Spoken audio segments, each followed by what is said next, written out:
What's up, mixed martial arts fans? It's Hector here, the crazy MMA fan, and I'm here to talk to you about UFC 112, which occurred over the weekend in Abu Dhabi, which is part of the United Arab Emirates. So what the hell is the United Arab Emirates anyway?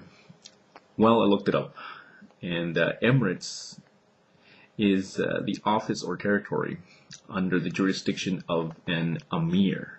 And what the hell is an emir? Well, it's not Frank's last name. It is a prince or commander or head of state in some Islamic countries. So for all intents and purposes, an emirate is the Islamic equivalent of a state. So the United Arab quote-unquote states are comprised of 7 states, and the capital is Abu Dhabi, and it is one of the most progressive cities in the entire world. Makes me wonder why the UFC wanted to go there. In 1951, they struck oil, literally, and in 1971, they gained independence from Britain. And with their oil, it gave them wealth and a thriving world-class economy. Indeed, this is a big part of the reason why the UFC chose to go there. Okay, so now we know what the United Arab Emirates means. Now let's get to the confusion that happened inside the octagon the other night. You see, Anderson Silva acted a little strange. He was showboating a lot, and he didn't act as aggressively as he has shown that he can. And people are kind of just a little bit freaking out. Fucking thing sucks!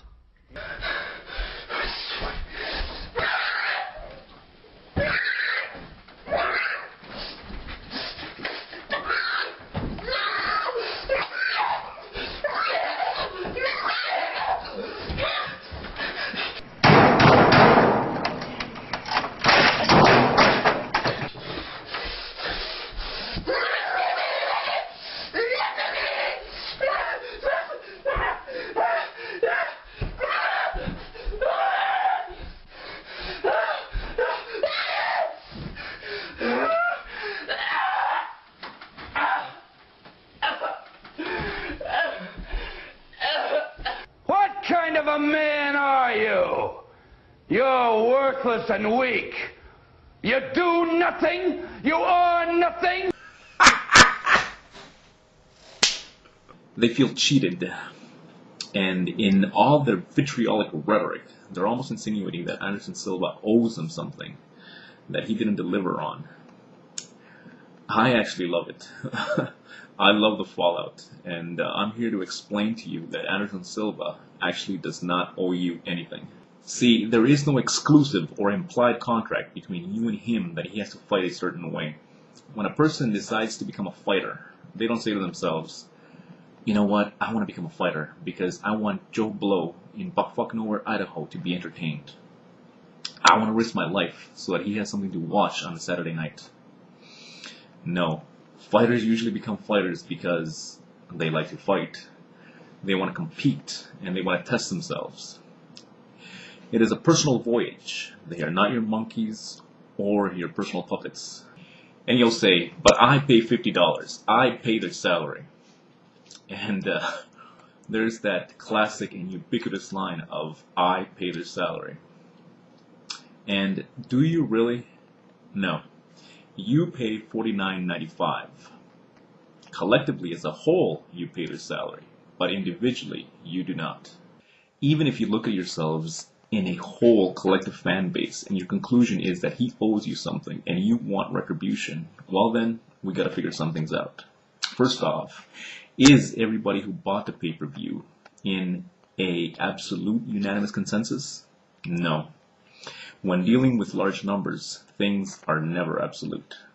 Maybe, say, 72% feel they are owed, and 23% feel fine, and say 5% feel indifferent.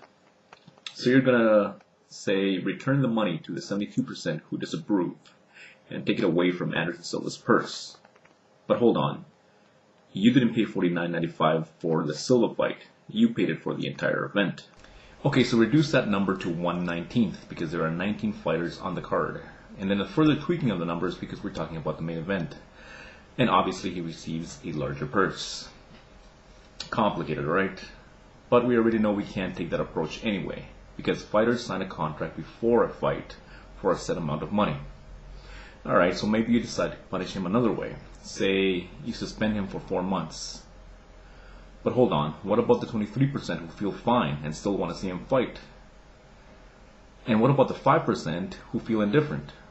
Oh shit, what a complicated nightmare of mathematics and convoluted negotiations we got here.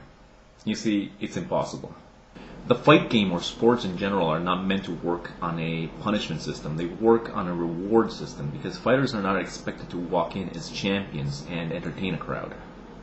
The baseline expectation for a fighter is to walk in as an entry-level recruit and fight, hopefully above 500. If you do that, all is good.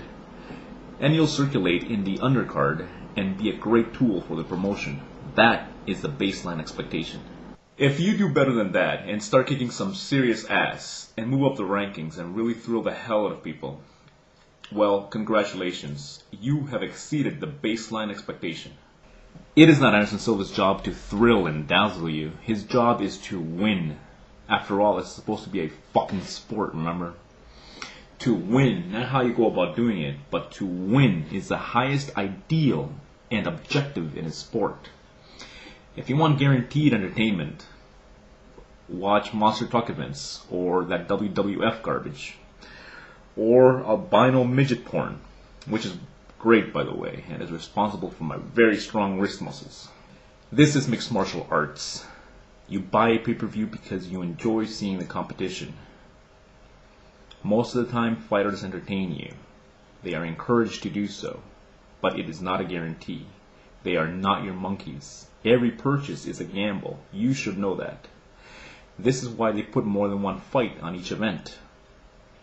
At the heart of this endeavor is a sport. And the objective of a sport is to win. Anderson Silva does not owe you anything. Now don't get me wrong, I'm not saying that you can't get angry or you can't voice your displeasure, because you certainly can. Hell, I even complain about the midget in my porn if they're not midgety enough. Just don't act like he owes you, because he don't owe you shit. Alright, enough talk on that. On to the BJ Penn Frankie Edgar fight.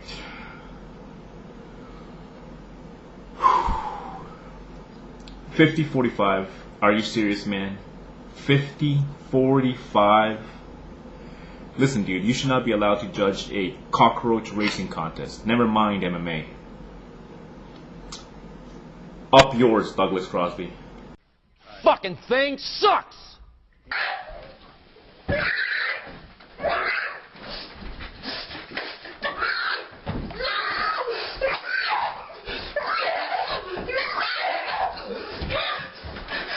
What kind of a man are you? You're worthless and weak. You do nothing. You are nothing.